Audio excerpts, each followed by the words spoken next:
What's up, podcast world? Chad Belding back at you. Another episode of This Life Ain't For Everybody. I'm fired up for today's episode. I'm excited for y'all to hear what our guest today has to say. She is a true mentor, a true leader, a true voice in our outdoor world, in family life, in country living, in being a provider, living off the land, eating wild game, hunting, fishing. You wrap it all into one, and you have Miss Eva Shockey. Eva, thank you for being here. Hey, thanks for having me. How's everything going? Are you down in Carolina? We are. Yeah, we live right outside of Raleigh, North Carolina. It's gorgeous here. It's like 80 degrees and I don't know, somehow turned right into summer.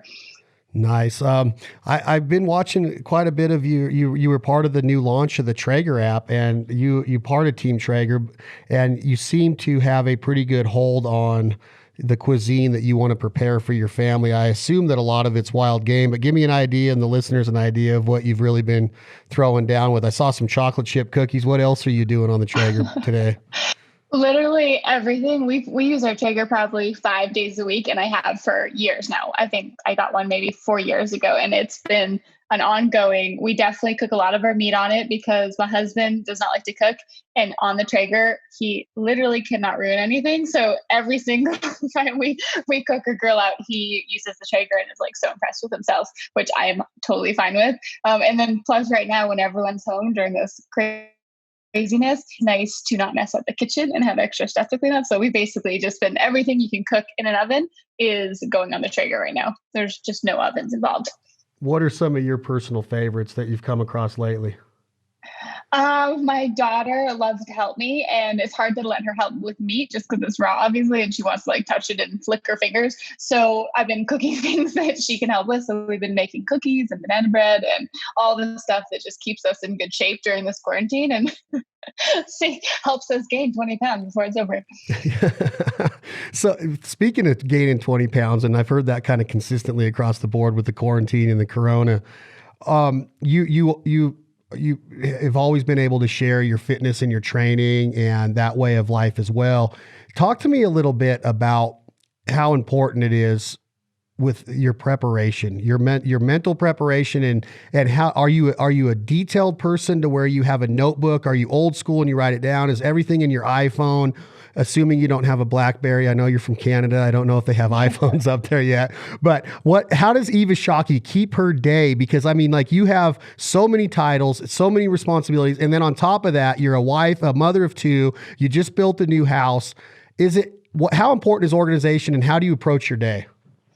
If there's like a scale from 1 to 100, I'm like 110 and organized. There's no gray area. There's like, I've got notepads, everything. I've got like, these are daily with little check boxes. I use all kinds of different online platforms for organizing, like Slack and Asana, and I have a team. So we all work remote, especially, well, they're remote anyways, but right now we're all working from home. So everyone filters their information here and make sure that everything's sort of like ongoing and organized. I think I've always been organized, but the more busy I've gotten, the more I've realized I just cannot keep it together unless everything has a system. Otherwise I keep it in my head and I feel like my head's going to explode. So I live like that, but it's so funny because my husband is the polar opposite. Like, there couldn't be a less organized human and we just don't understand each other. Like, we don't know how each other function met because I mean, he just goes by the seat of his pants and everything works out. And I go by like the most organized thing ever. And it seems to work out too. So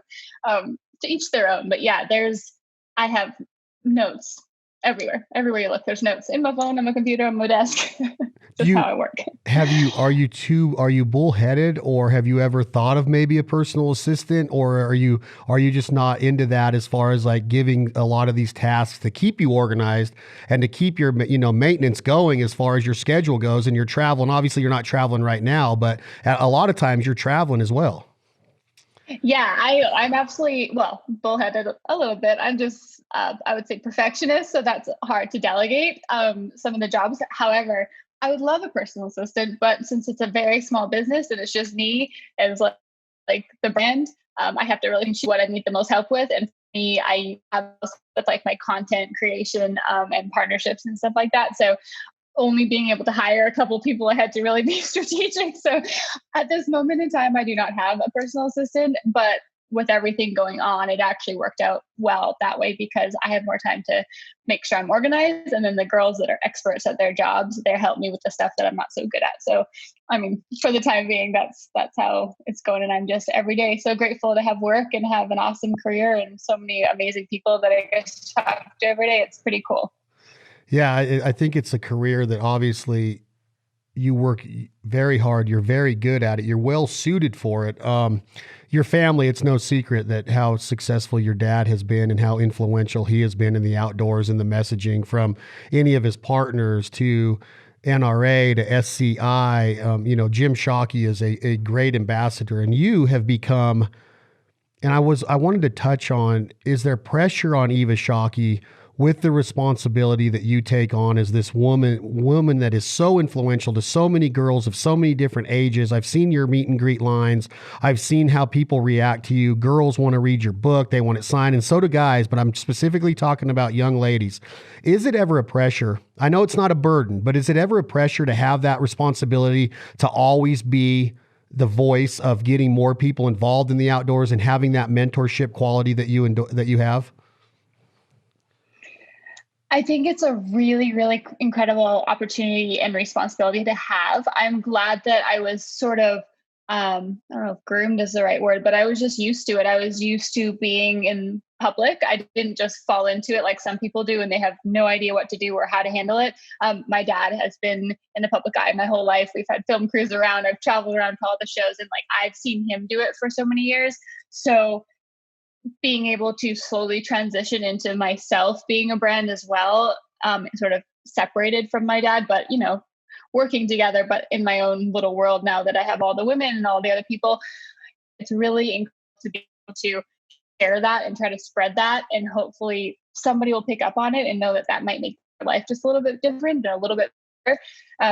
So it's pressure in the sense, I guess, that I just know there's a lot of eyeballs on me, but I'm pretty confident that what I spread and what I talk about is positive. So there's really no, I'm not too worried because that's what I believe in. I live it 365 days a year. So it's not me pretending, it's just who I am, which is always a good feeling at the end of the day.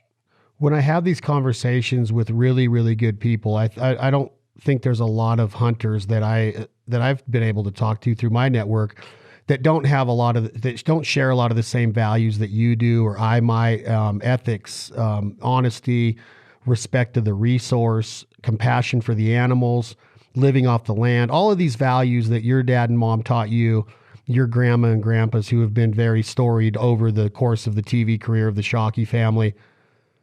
But I also hear from individuals like, let's take Chad Mendez, for example, who is a mutual friend of ours. He is a tough guy. He's a good fighter. He's proven that he can knock somebody out. He hunts and he puts these hunts and these dead animals that he's going to eat and his wild game recipes on his social media, on his YouTube.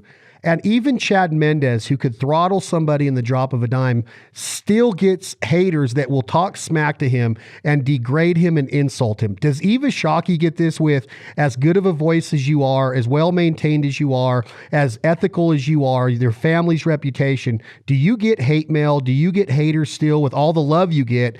I know it's way more on the love side of the teeter-totter, but does Eva Shockey get hate mail and haters come and tuning in sometimes? I have gone through moments definitely in my career. And so I was thinking about the other day, I'm 32 and I got into it when I was 20. Like that was when this was my job, outdoor lifestyle. That it's changed over the years, but essentially that's when I started and doing a lot of the social media stuff. So over the 12 years, it has gone up and down and ebbed and flowed just depending on the situation and the story and the current culture.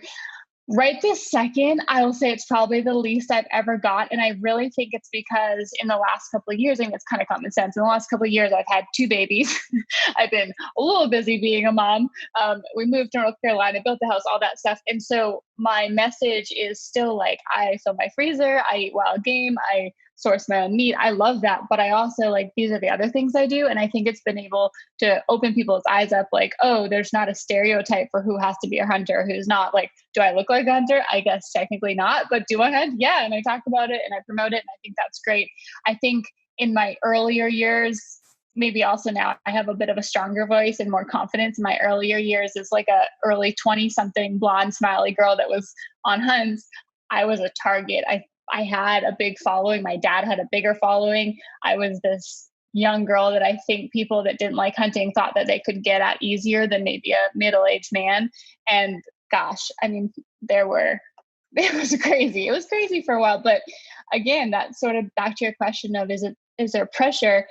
I just knew what I was spreading was such a good thing. I knew that girls needed a voice, and I knew that there were people out there that were so intimidated to try anything in the outdoors, fishing, hunting, camping, like just being part of it, because they thought, oh, I don't know anything about it, I'm too scared to go try. And I was there being like, I don't know anything about it, and I'm out here doing it, so you guys can do it too. And that's still kind of how I feel. And if I wouldn't have taken that heat, someone else would have. So why not take it and, turn it into good? And I used it to fuel my message more than anything, because I've never been a big fan of being told what to do, as far as like when you feel passionate about something, if someone's trying to trample on me, I've always probably turned the other direction and done it even more, which is good or bad. But in this situation, I think it kind of worked out. I've been called controversial on a subject, and if you don't want to talk about this, you can just tell me no. You have a lot of credibility as a ambassador and a voice in this space. And a lot of this is my opinion, but I think that the mass appeal would be Eva can hunt. Eva has been in the Yukon. Eva has set up camp. She's been on float planes. She's been in bush planes. She's been there, done that. Now, granted, your dad is in the game and he mentored you, and you said that you were kind of conditioned for it, which is fine. That means you had a mentor, which is a lot of the issue in our country that we take for granted of growing up in a hunting outdoor family. A lot of people don't. Mm-hmm. Does it ever bother Eva Shockey to see the credibility that social media gains a pretty girl or a guy with six-pack abs on an ad that might not necessarily have proven themselves in the field? They might not even know how to load that gun or shoot it. There has not been any credibility matched with the ability to gain likes, to gain followers, to gain the ability to create a revenue stream through social media ads and such. Does it ever get to you to where you have put in the time, and I compare it to Nashville, of a singer that comes up in the honky tonks and finally makes it, and then somebody that just comes in and might have a big social media following and they cut right in front of that line? Does it ever get to you, or does it ever take away the credibility that you have so worked hard to earn when you see so many people with a huge following on social media? And I think, and I'm just saying the controversial part might be because of the looks, and they're nice to look at, but do they really have that ability to go out and live off the land and have credibility? And I'm not saying that they don't, Eva. I'm just saying that the credibility was never put at the forefront before the following was there.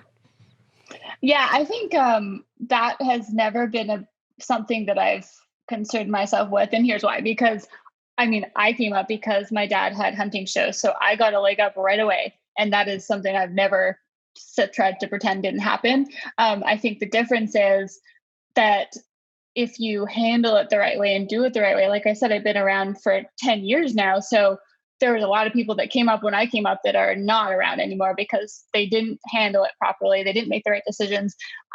And that sort of still applies today. There's lots of people out there that have big followings. I think at the end of the day, if somebody that has a social media page inspires other people to get outside because they're good looking, holding a gun, I don't really care. That person's outside and they wouldn't have been otherwise. Maybe they don't like following my page because they don't have kids or they don't have family or they're not interested in the content I'm putting out, but they're interested in somebody else. And if that somebody else is inspiring them to go out and fill their freezer or do something like that we all really, at the end of the day, stand for, I don't really care. I think a lot of that stems from jealousy, which unfortunately, there's a lot of girls that I see on there and I'm like, they did the same honky tonk thing you're talking about. I'm like, I came up for years and they're like, boop. But at the end of the day, it's okay. There's enough room, I think, for everybody. There's enough space in the outdoors for different stances and for different positions from people to say, this is why I like the outdoors. I like the outdoors for me because I go with my family. Someone else might say, I like the outdoors because I wear my bikini and go hunting. And like, that's okay. And someone else might get more of a kick out of that. So I think there's time for everybody to be involved. And hopefully those people, if they make the right decisions and they the thing is, it's a business once you get involved with it like that. And you have to make smart choices, and you have to be loyal, and you have to respect brands and realize that this little industry of outdoor people is very small and you can burn bridges really easily. So I think just being smart and respectful goes a long way. And hopefully they'll turn it into something that's incredible. If they can turn it into something that provides for their family or for themselves and lets them live a lifestyle in the outdoors that they love, like, might not be my personal taste, but I think there's lots of different avenues you can go with that. I think there is. And I think that if you're hunting in a bikini and showing off your body, I think that first and foremost that the importance has to be placed on the respect of the resource. And that's where I was kind of going with my prior statement was, do we really have an understanding of the culture of the hunter when it's so massively produced now on social media? There's content everywhere. And is there really that credibility being earned to where you do respect that resource and conservation efforts, and you understand processing and butchering and the ethical way to take care of that meat to provide it for your family or for your friends in a bounty style table fare? I just look at it like a lot of it is put on, I'm cute, I got this kill, and that's it. And I'm just like, that's not the messaging that I see. But I understand your stance too, of like, as long as we're getting people in the outdoors, it's good. But we want those people to come into the space with the respect for that resource, so they do have longevity in it, right? Yeah, I think at the end of the day, I try to stay in my lane a little bit, just as far as it's not my job to say that person doesn't belong and this person does, and I'm better than like that. That's just who knows. I mean, people, I think maybe why I feel this way is that people over the years absolutely have said, like, Eva's just there because of her dad. And heck yeah, I'm here because of my dad. We have a family business. I've been involved with it for pretty much my whole life. So I understand that and I respect that. But I think it's our job. Like, I can't look at these other people and say, you're not doing a good job. I can say, I need to do a better job, and you need to do a better job. And Traeger and Mountain Ops and all these other companies that are so incredible. Like, it's our job. Why not just do a better job at spreading the message rather than pull down people that you think aren't doing a great job? Like, it's just, I don't think that's ever a way to make the world or an industry do better, is pointing fingers at everyone. Just point them at yourself and say, like, why don't I work harder? And why don't I start a new blog? Or why don't I start new posts or weekly live stories and teach people, and I can't say I'm doing that personally right now either. But if that's something that bothers me, then I try to find, if it's bothering me, what can I do to change that other than pointing fingers at somebody else? So with your optimistic outlook on everything in life, you're very positive. You're a very positive influence.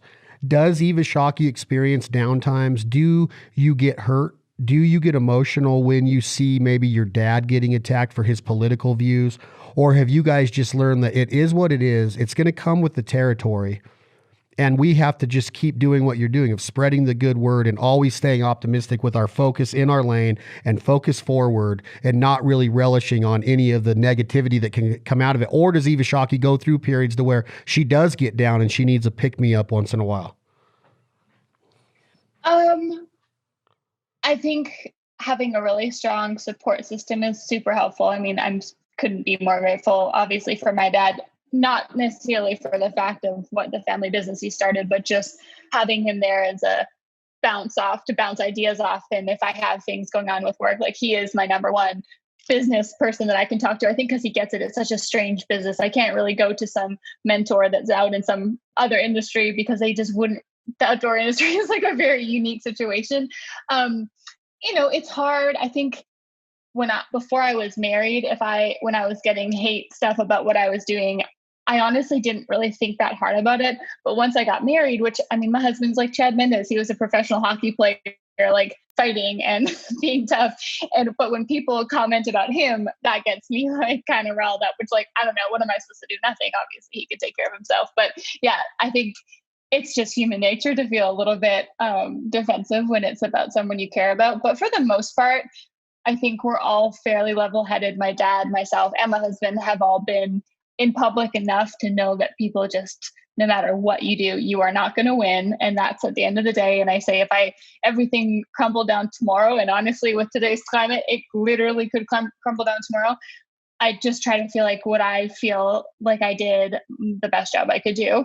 And like, what else, what else are you going to do? You support people that you support and you feel strongly about, and do your best, and just hope that the world does not come crumbling down right in front of you. What about politically? When you see your dad stepping out of the hunting realm and talking direct politics and his support for, he's a Canadian and everybody knows that, and he supports Donald Trump as president. He is personal friends with Donald Trump Jr. And if it's too personal, I completely understand. Are you on the same wavelengths as your dad when it comes to his stance on that, being part of the family business and a voice of the Shockey enterprises? Do you look at it the same, or do you kind of stay in your lane on that and just stay a little bit more modest and quiet when it comes to your political views? And I understand that you've been on Fox News, which is historically or fundamentally a conservative outlet and more geared towards the Republican Party. But do you really get boisterous like your dad does once in a while? And do you support the things that your dad says, or do you kind of just be like, Dad, kind of chill out a little bit? I definitely don't tell him to chill out, because that is his platform and his brand, and he's worked his whole life to be able to have a voice. And I think he feels very strongly at this stage of his career, like, if not now, then when? Like, this is how I feel. If I can change, if I can influence people to see the other side of it, because obviously a lot of stuff is one-sided sometimes, and that is his platform, and he's worked so hard to get there to be able to do that. Personally, I'm not super politically inclined to voice that. I mean, I'm Canadian living in the States. I'm on a federal advisory committee for the Secretary of Interior, and I sit on a board in Washington, and we advise the Secretary on ways that he could better conservation and recruitment and retention of hunters and outdoorsmen. So like things like that, I support more causes, and I'm more vocal about the causes and what we can do to help those things. As far as political parties, that's never going to be a situation that I'm going to find myself in. It's not something I'm super well versed in, and it's not something I'm super interested in, other than just supporting the things that I'm passionate about. Is it your passion that carries you through when you take on the responsibility of going on to a national outlet like Fox News, Fox and Friends, Fox in the Morning? You see Eva Shockey on there talking about the lifestyle and the culture. Is this well prepared and well scripted by you, or can you walk into that studio, get hair and makeup done, or does Eva Shockey show up in hair and makeup and you're ready to go and you just sit down in that chair and boom, you've been conditioned for 32 years. I've been in backpacks in the Yukon watching moose on a mountainside and doll sheep. I'm ready to talk about whatever you throw at me. Or do you have to study, get some logistical research going? Do you have to do a forensic audit on the subject matter that you're going to speak about? Or are you just up there winging it and you come across like, man, that girl is so well read? The times that I have been on those national outlets, it's been about topics that I'm so close to that I go in, I definitely got prepped on like what they could ask you if there was something controversial going on in the media, if they were to drag that in that had nothing to do with the topic, like that kind of thing. I definitely just make sure I have it in my head of how to just reflect those things. But as far as the actual topics, they've been about bear hunting and conservation. If they were to start asking about things that I have no experience in, then yeah, I would sit there being like, tongue-tied. But for the most part, every time I've ever been on there, it was just about getting people outdoors. It was about conservation. It was about experiences I've been through. Nothing that you could stump me on, because that's how I felt. And if anything, I was just fired up tenfold because I was able to voice it on a platform like Fox that had never really, at that point, to my knowledge, had anyone in my position on there to talk about that kind of thing. And it was just a huge honor, and also a very big responsibility to make sure that I was standing up for people out there, that I was the voice that they just randomly happened to choose at that moment. I was the voice for so many people that love the outdoors and are passionate. And if I messed it up, I was messing it up for all the people that were waiting for whatever I was going to say. So I think I was nervous, but yeah, the topics were something I've grown up with. I've lived my entire life. So if I'm a co-host on the Fox network that morning and I look at Eva Shockey and say, Eva, I've heard it thrown around by a lot of people that kill animals. They call themselves hunters and gatherers. But I also hear these hunters tell me, Eva, that that hunters are the world's greatest conservationists. Eva, is that a fair statement? And can you give me some validity of why hunters continuously spew that out of their mouths, that there's no conservationist like a hunter? And do you agree with that, Eva? And if so, why? Yeah, I mean, those aren't necessarily the type of questions that they ask on there, but yeah, that is like everybody else. I mean, saying that hunters are the number one biggest conservation group in the planet is true. We raise more money for conservation than anyone through all the tags and the licenses and the ammo taxes and all that. Like the Robertson Act, I mean, alone has caused so many positive differences in the world in populations of animals and things like that. If I was going into an interview, I mean, right off the top of my head, I don't even know the exact stats, like figures, which really at the end of the day doesn't matter because no one really wants to listen to numbers. I think just knowing that, thinking that hunters just kill and don't have any remorse and hunters don't like animals, I think that's the topic that gets me fired up more than anything else, because if anything, it's the complete opposite. And can you imagine the planet without hunters right now, and where so many, I mean, elk and duck and deer populations would be sitting without us there to support it at the front lines, like since the beginning of time. But we also kill them and we take them out of the ecosystem. Isn't that bad? Absolutely not. I mean, that gets you can kind of go 100 different directions, but gets you into the topic of, do people eat meat? Do people wear leather? Do people sit on leather seats in their car? Do they have leather shoes and leather belts? And those are all animals. And if you think about, not even thinking twice about a hamburger they're eating on your plate, that animal had to die. And people think you have to go to the grocery store to get your meat. Whereas us as hunters, that is what we're doing. We're going straight to the source and connecting the dots and making sure that we understand and appreciate the animal it came from in respect to what we're eating every single meal. And for us, me personally, I wild game 6 nights a week probably. And those 6 nights a week, we talk about it and think about it and reflect back. And I can't even imagine if we didn't have those stories to talk about as a family. So it's just sort of a big circular thing, 365 days a year, even though the hunt only lasts a little bit of time. The lifestyle of hunter and outdoorsman and conservationists and spending time as a family and unplugging, I mean, that's an ongoing annual thing that I've done my whole life. And I know a lot of other hunters are in the same boat.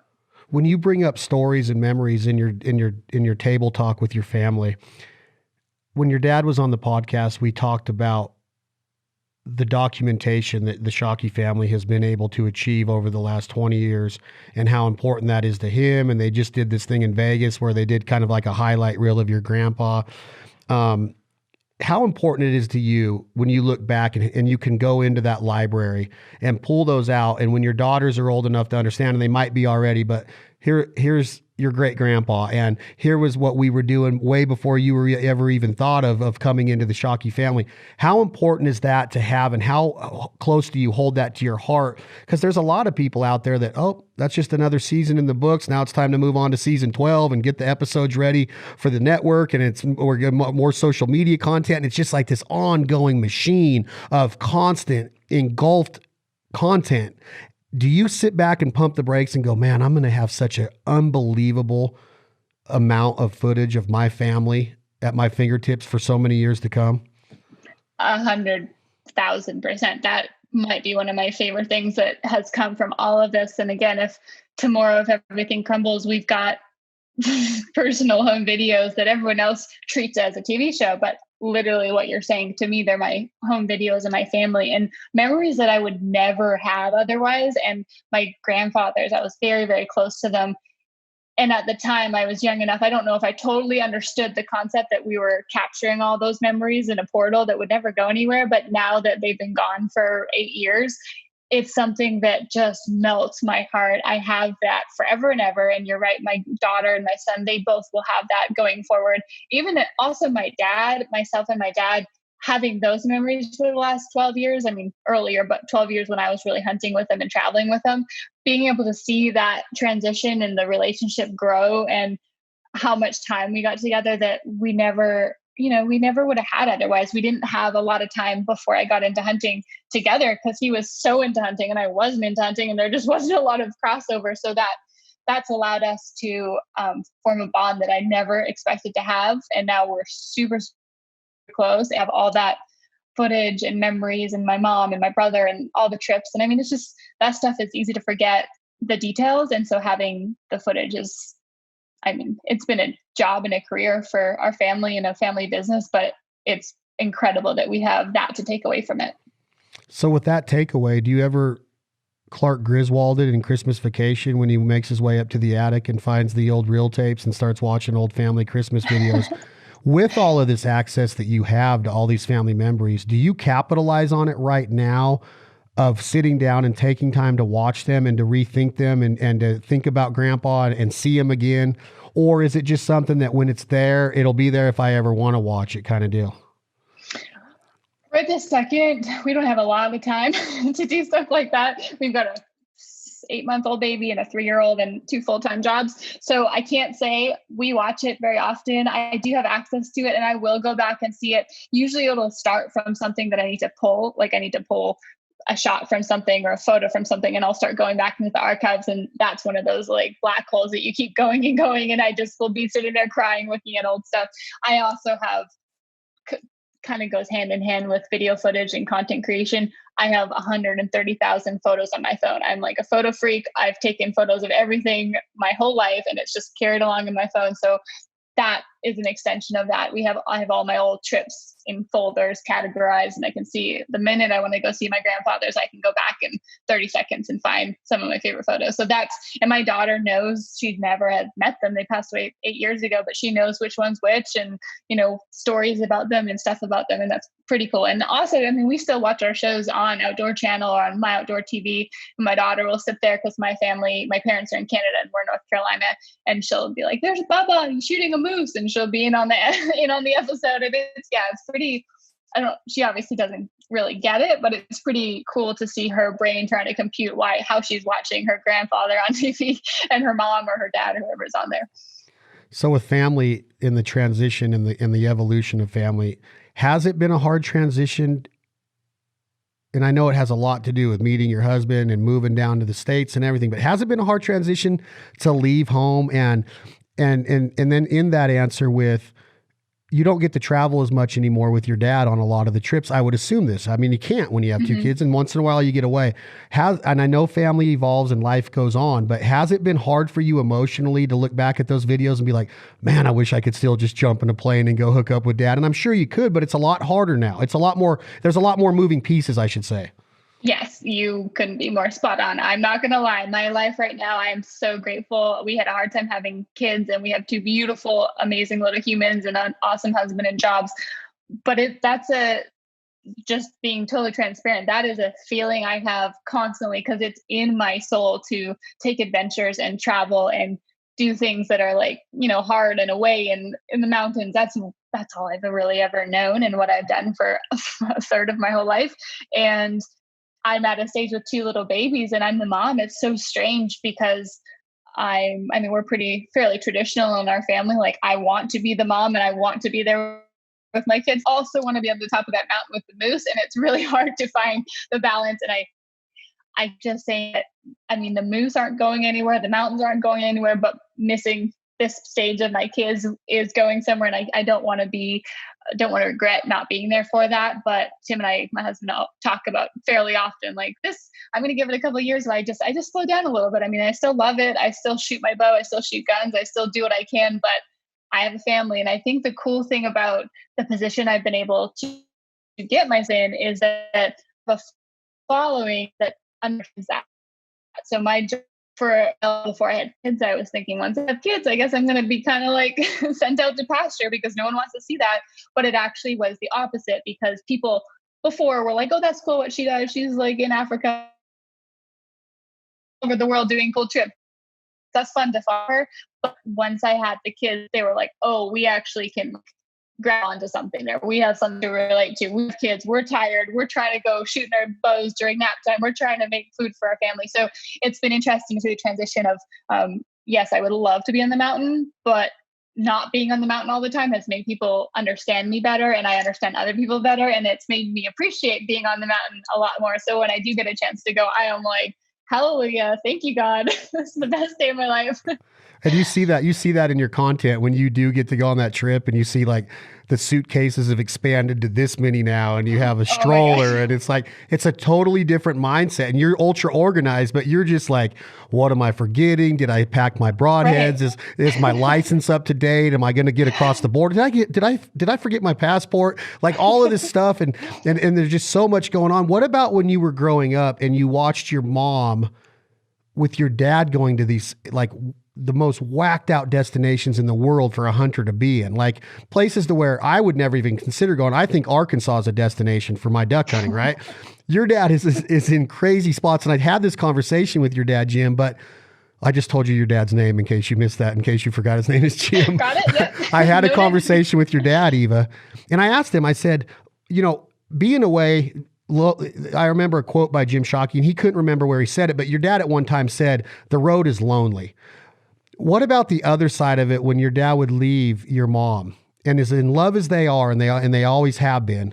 Was it a worry? Did she worry for, like just nonstop? Like, haven't heard from your dad. Is he on a mountain? Was there a lot of worry there, or was there always just a trust trust the process, and love would bring us back together? As far as, because your dad's not a normal hunter. He doesn't hunt in normal. He's just not going in a tree stand or getting in a box blind in Saskatchewan or a tree stand in Illinois. He's doing some really rogue stuff. So how much of a worry and a burden was that on your mom, you think? I never really noticed it.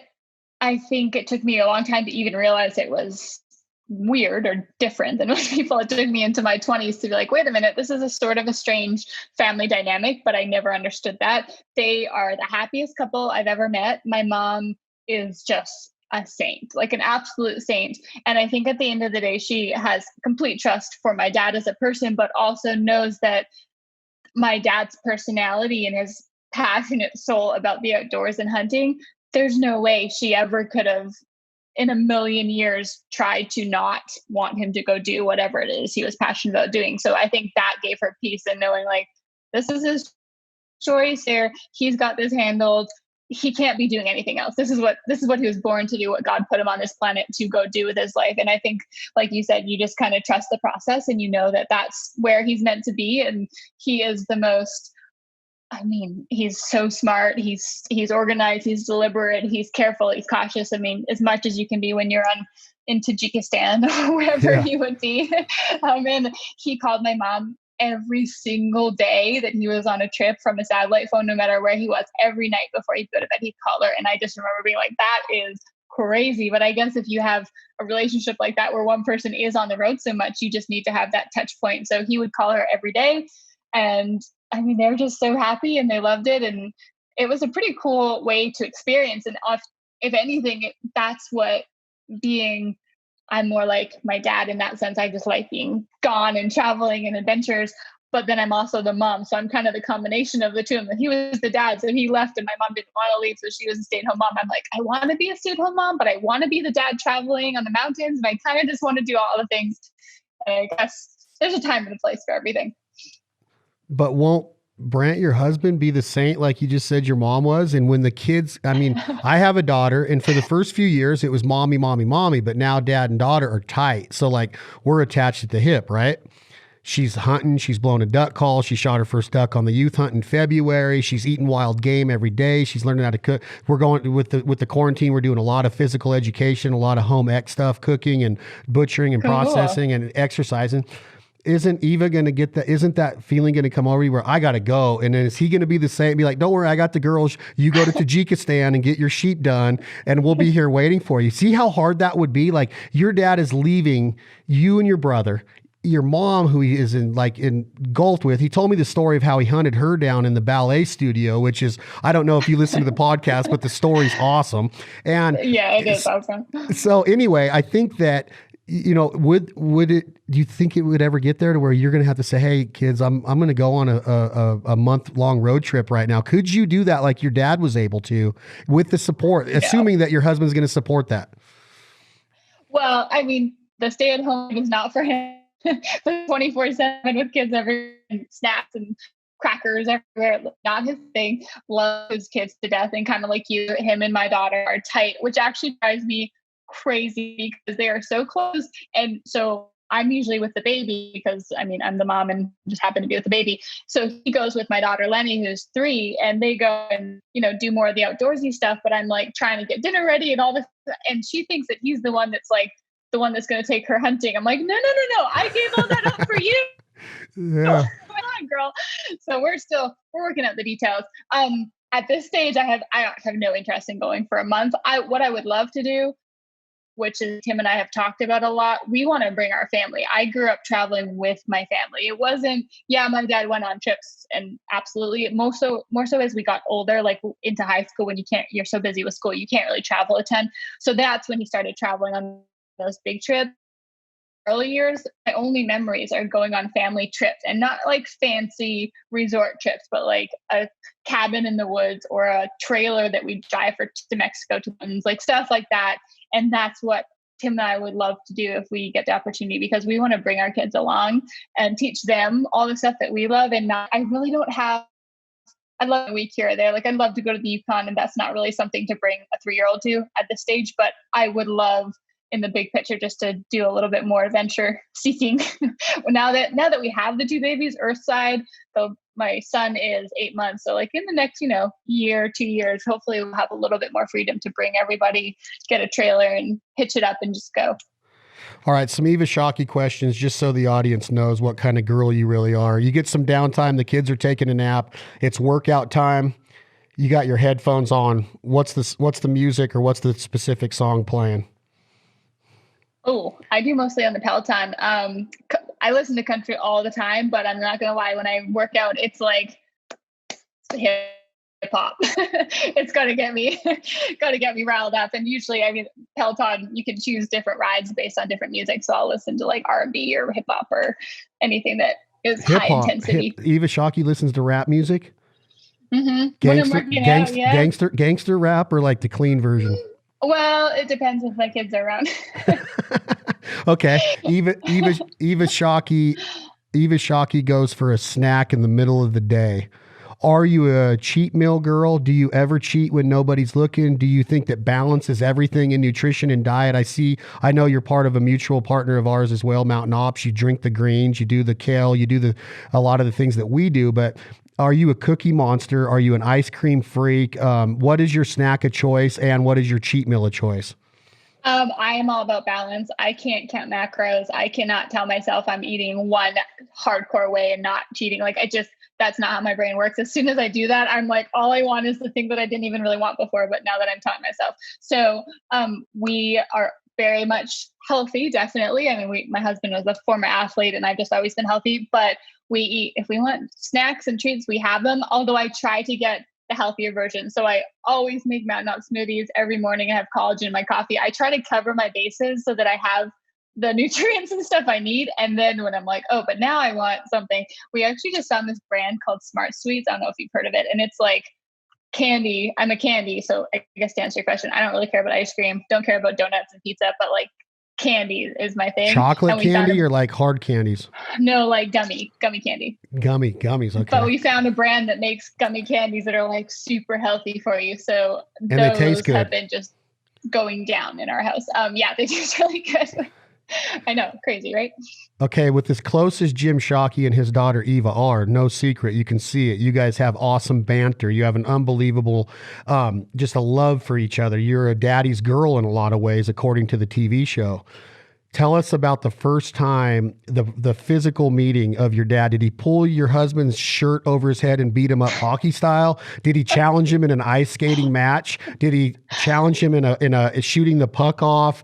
Or did he challenge him in swimming, because your dad is known as a great swimmer? What did he challenge him in, or how was it? Are they competitive with each other, or was your dad so accepting from the beginning?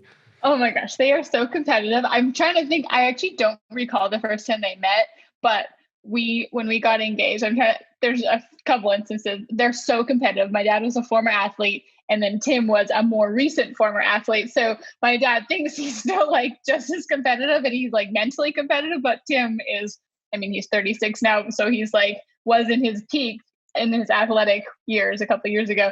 So my dad tries to beat him at everything, but honestly, swimming, he could beat him, but they've never swam against each other. But Tim, my dad loves golfing, and so that's kind of his thing. But Tim was a hockey player, so he's so good at golf. So he beats my dad in golf so bad, and every single time my dad just like talks him the whole round. And also my dad acts tough, but he's like such a big teddy bear. When Tim was proposing to me, my dad thought he knew it was coming. So he had in his mind, he told us later, he was going to just be like, lay down the law. Here's the things, this. Tim started asking and my dad started crying, which he does not admit. He says he didn't, but Tim's like, no, he absolutely had tears in his eyes.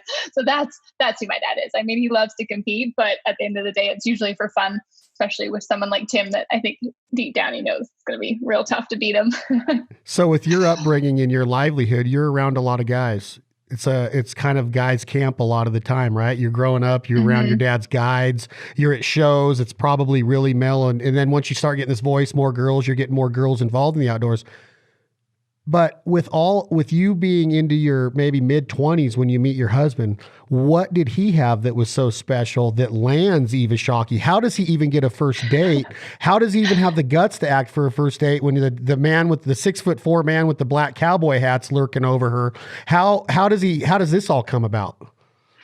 I think being around my dad for so long, I mean, my standards were like through the roof. There was just no messing around. There was no question that I had to find someone that was going to be, I mean, most people like their dad. I don't think I did it on purpose. It's just I'm like, my dad's this incredible, amazing human being. And there's just no one else that I'm going to settle for until I find someone like that. And Tim, he is just, I don't even know. He's like, my dad's like, God literally created Tim for you. Like there was no question that me and Tim were meant to meet. We met on a fluke weekend in Raleigh. I was there last minute for a work trip. I wasn't supposed to be there. He was there playing hockey and he came to the show I was at and we met for a minute.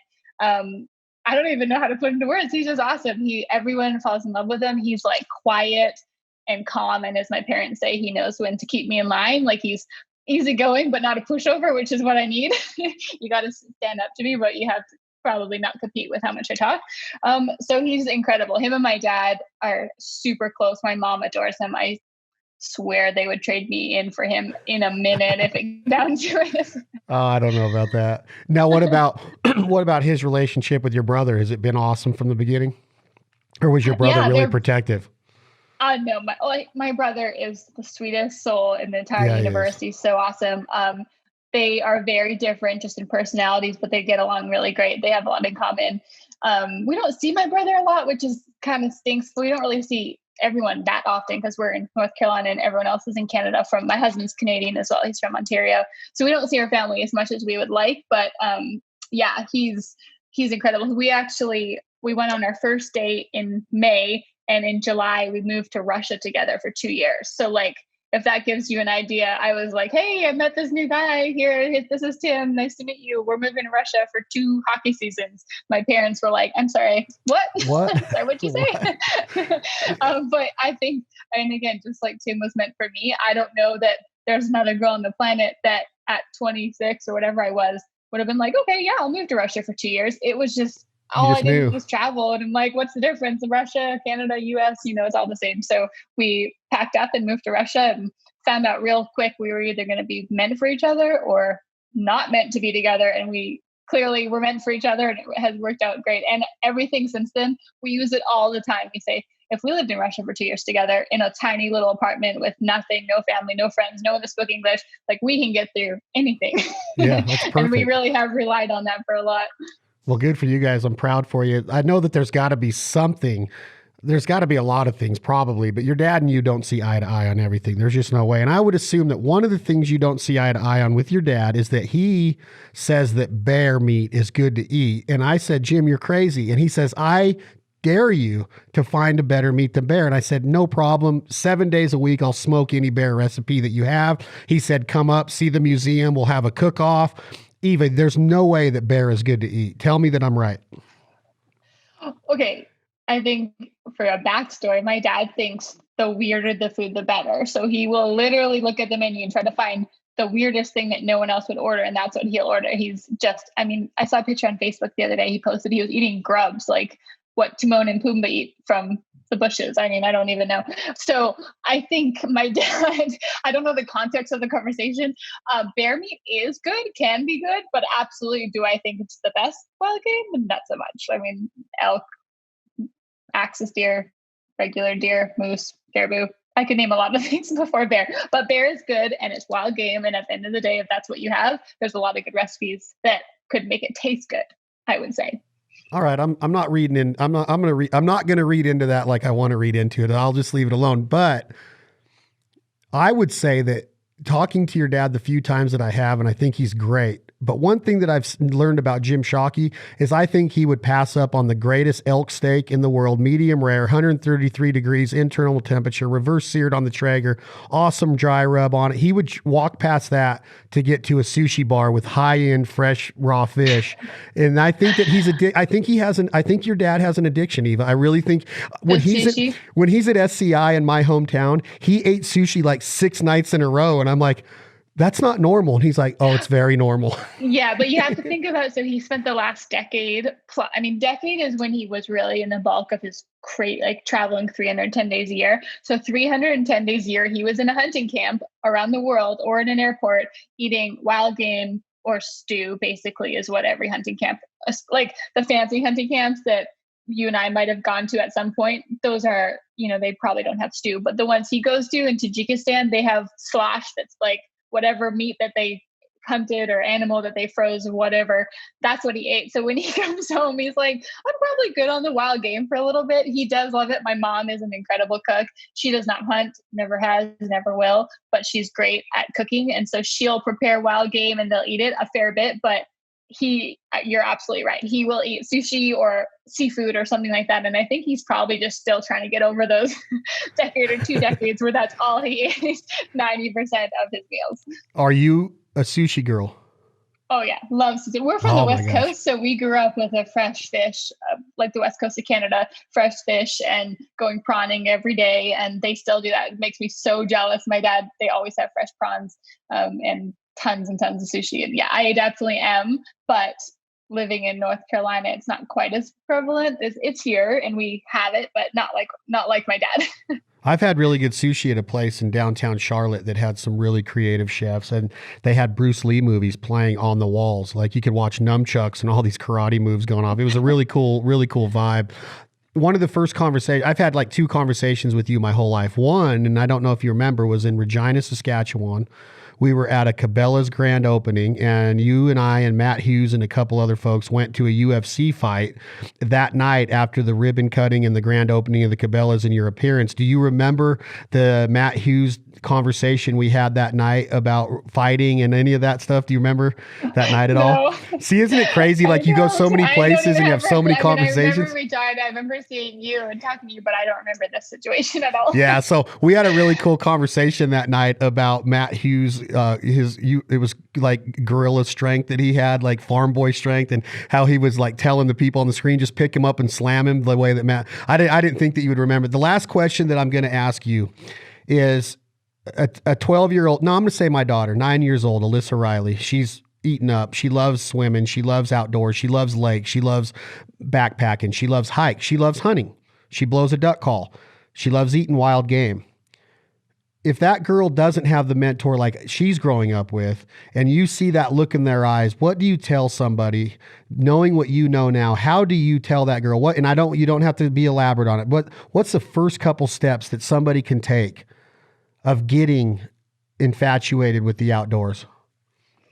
Obviously, I think the easiest way, like you're saying, is to have anybody to show you the ropes, to physically be there and to hold your hand metaphorically or actually and bring you out and say, this is what we do. This is why I love it. This is, you sit here and you look for this kind of thing and you watch for that and you enjoy the elements of nature. That to me is how I grew up. That's how a lot of people can learn it. If there's nobody, the thing is, it doesn't have to be every single day. It doesn't have to be your immediate family or your father or your mother or your sibling. It can be a neighbor or an uncle or an aunt or just someone that has done it. I think that's the best way to really see the passion through somebody else. And that's how I got it. I was like, this guy, my dad is obsessed with this stuff. What is it about this that he loves? And seeing his passion is what sparked my passion. if you have no one like that, and obviously there's a lot of people out there that are in that situation, I mean, honestly, I aim them towards places like go to Cabela's, go to Bass Pro, not so much because you don't have to just go and buy stuff. You go and see the animals. You go talk to the outfitters that are behind the gun counter or in the bow range. You ask them to let you shoot a bow and see what it's like. You ask them to teach you. I mean, they're there for that. That's something that I love. I send people there all the time. If you can find a local, I mean, a 9-year-old, you'd obviously need some kind of parent or somebody to bring you, but a local chapter of something like a conservation chapter, SCI, Ducks Unlimited, any of those things where there's like-minded people there. I think once you get your foot in the door with any of those places, people are just going to welcome you. That's just how we are. That's how people in the outdoor industry, we all want more people to enjoy it and love it and respect it. And then at the end of the day, if you have social media or access to it, there's a lot of bad, I guess you could say, and it's a little bit scary. So maybe that person also needs a parent to just monitor who they're looking at or whatever the rule is in their family. But there's a lot of really good spokespeople. I take that. I would hope that every single day a 9-year-old could log onto my page and their parent wouldn't have to think twice that whatever I'm talking about is appropriate and motivational, and they can go to my blog and read up on certain articles or see photos or see that I'm doing it and I'm a girl and I love all those other things too, but I love the outdoors. But there's a lot of other incredible, inspiring people and brands. I mean, Mountain Ops, for example, Rihanna Carey, like so many people that are just doing such incredible things that are showing girls like that you can grow up and do this stuff. And it's awesome. And it's a lifestyle and it's a career and you can pay your bills and you can live it every single day with a little passion that you think you have right now at 9 years old. It can grow and develop. So there's a lot of ways. I mean, I love to reach out and just hug all those girls and bring all of them. And my favorite thing is doing events and appearances and meeting girls. If I could do one and have like the rule of you have to be a girl under the age of like 16, I would just be in heaven, because that's my jam, seeing girls like that and being able to hopefully say something to them that they'll remember. I mean, it's 2 minutes of my time and it's something that I've often had them come back and say, you told me this when I was 9 and here's a picture of us and I lived by that and I did this, this, and this. And it's the greatest seeing them take that passion and run with it. You're awesome, Eva Shockey. You're one of a kind. I'm proud to have you as an ambassador and a voice for my daughter. I know a lot of fathers would say the same thing. A lot of mothers would say the same thing. Your mom and dad did an unbelievable job of raising you. You have an unbelievable outlook. You're well-spoken. And I take pride in being able to sit down and ask you a few questions. I hope we can do it again. I'm going to hit you up to send my daughter a signed book, because I would love to have that in her collection in her room. And I wish you the best of luck. And I can't wait to schedule another one of these, maybe around hunting season, to see what you and the old man, your husband, are laying down. And absolutely. I'm going to text your dad today and tell him that I got Eva to agree with me that bear meat sucks. And that's how we're going to end this conversation. I'm just kidding, Eva. I am going to text your dad to say that and tell him that we had a heck of a time and that I truly enjoyed his daughter. So thank you very much for being who you are. Keep doing it and stay safe right now. And when this quarantine's over, I will look forward to seeing you in Salt Lake City at the next Traeger event. Yes, absolutely. I cannot wait. I just want life to get back to normal. All right, cool. We'll hang out. I appreciate it. Tell everybody hello. And like I said, thank you very much for being who you are, Eva Shockey. Thanks so much. Thank you so much. That's another episode of This Life Ain't for Everybody. Y'all check out Eva Shockey. Is it at Eva Shockey on Instagram? Yeah, at Eva Shockey on everything, evashockey.com.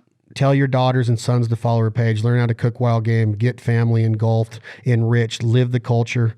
She's a great voice of it. And remember that we are not entitled to this lifestyle. It is a privilege and it can be taken away at any time. So please hold the flag high, carry it with pride, be a great ambassador and a great spokesperson. Even if you don't represent brands, represent yourself in a healthy, ethical way when you're in the outdoors. Have a ton of compassion and a lot of respect for the resource. Eva Shockey, thank you. We will be back with another episode of This Life Ain't for Everybody very soon. Tom, hit that button. This is Leith Lofton. What you gonna do when the money's all gone? I'd rather be poor living off in a hole, rich as hell without a soul. Life on